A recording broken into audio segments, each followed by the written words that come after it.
through whom are all things, in bringing many children to glory, to make the author of their salvation perfect through sufferings. For both he who sanctifies and those who are sanctified are all from one, for which cause he is not ashamed to call them brothers, saying, I will declare your name to my brothers. In the midst of the congregation I will sing your praise. Again I will put my trust in him. Again, behold, here I am with the children whom God has given me.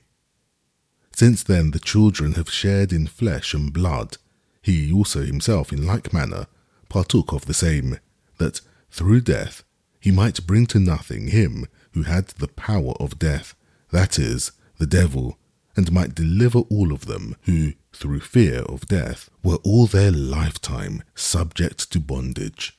For most certainly he doesn't give help to angels, but he gives help to the seed of Abraham.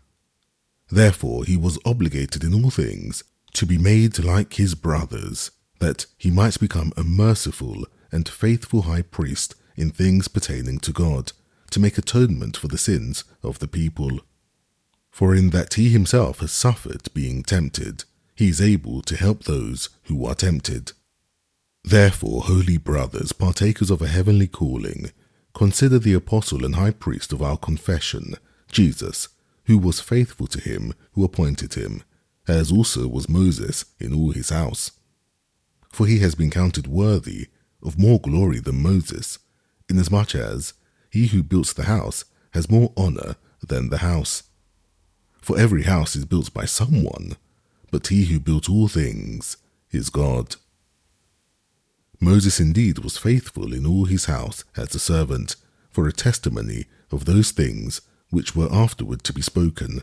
But Christ is faithful as a son over his house, whose house we are, if we hold fast our confidence and the glorying of our hope firm to the end.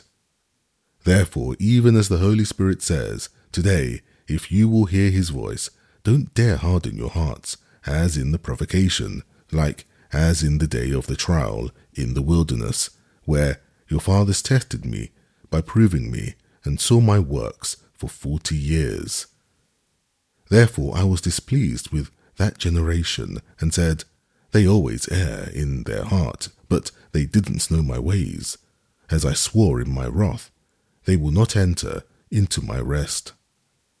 Beware, brothers, lest perhaps there be in any one of you an evil heart of unbelief in falling away from the living God, but exhort one another day by day, so long as it is called today, lest any one of you be hardened by the deceitfulness of sin. For we have become partakers of Christ, if we hold fast the beginning of our confidence firm to the end, while it is said, today, if you will hear his voice, don't harden your hearts, as in the rebellion. For who, when they heard, rebelled? No, didn't all those who came out of Egypt by Moses? With whom was he displeased 40 years? Wasn't it with those who sinned, whose bodies fell in the wilderness? To whom did he swear that he wouldn't enter into his rest, but to those who were disobedient? We see that they were not able to enter in because of unbelief.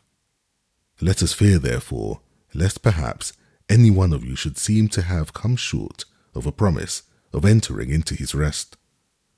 For indeed we have had good news preached to us, even as they also did. But the word they heard didn't profit them, because it wasn't mixed with faith by those who heard. For we who have believed do enter into that rest, even as he has said, as I swore in my wrath, they will not enter into my rest. Although the works were finished from the foundation of the world. For he has said this somewhere about the seventh day. God rested on the seventh day from all his works, and in this place again they will not enter into my rest. Seeing therefore it remains that some should enter therein, and they to whom the good news was